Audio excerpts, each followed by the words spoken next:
E-collars, especially around livestock or recall, the same arguments come up in the comments all the time. It's only a tap.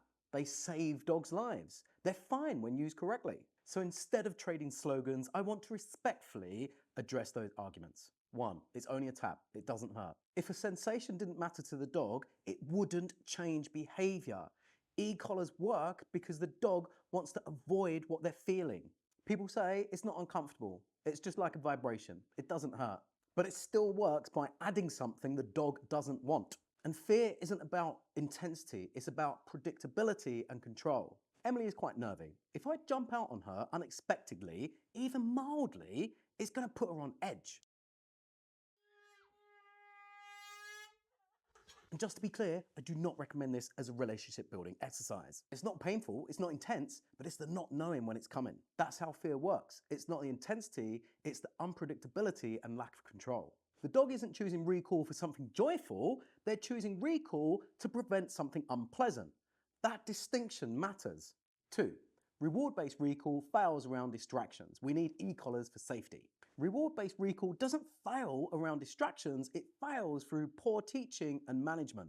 Reliable recall is built through controlled setups, long lines, reinforcement the dog actually values, distance, gradual progression. I teach this every day. I see dogs go from no recall to excellent recall, all without using fear, pressure, or discomfort. And when people say, well, what about roads or emergencies? That's fear-based logic, not training logic. We don't electrocute toddlers to stop them running into the road, even though it might be quick. We manage the environment until the skills are solid. Relying on an e-collar for safety is essentially saying, I'm willing to put my dog in danger as long as I have a button. That's not safety, that's outsourcing risk. 3.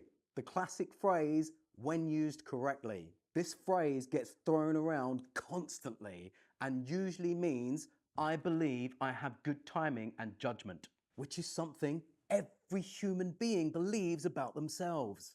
But with aversive tools, that belief doesn't protect the dog. Anyone can claim they are using it correctly. It's not regulated, it's not measurable, it's not independently assessed. Dogs vary hugely in sensitivity.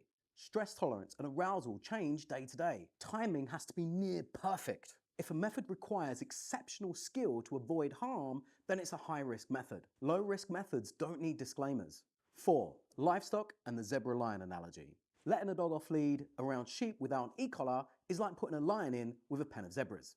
Exactly, and that's why the punishment-based argument falls apart. If you genuinely had a lion, you wouldn't throw it in with a bunch of zebras, hope a remote control works, and call that training. You would separate predator from prey, use fencing, distance, management, prevent rehearsal. So why would we do the equivalent with dogs? You don't test recall around livestock, you prepare, manage, and train. And here's the part where people skip. Nearly half of livestock incidents happen when the owners aren't present. If the owner isn't there, the problem isn't training, it's containment and management. An e-collar does nothing when the dog escapes from the garden. If the risk happens without the owner, the solution isn't a button, it's prevention. Number 5, force-free trainers use punishment too. Yes, consequences always exist, but there's a clear ethical difference between adding fear or discomfort or withholding reinforcement and adding structure. With reward-based training, the worst risks are confusion, slower progress, frustration. With aversive tools, the risks include suppression, fear, anxiety. Dogs become reluctant to explore, they shut down.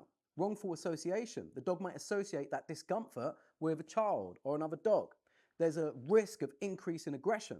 When two methods work, but one carries a risk of greater harm, that's where ethics matter. 6. Why I focus on management and not gadgets. Because no tool is 100% reliable.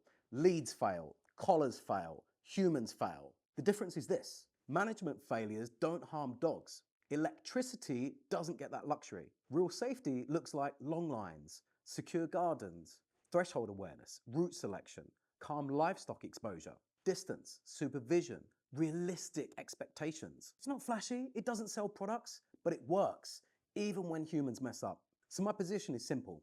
E-collars rely on aversion. Aversion carries known welfare risks. Reward-based recall works without those risks. Used correctly, doesn't protect dogs. Safety comes from management, not electricity. Ethics matter when alternatives exist. If you want reliable recall without harming the bond you have with your dog, check out our Rapid Recall online course. It's designed to give you the results without fear, pain, or pressure.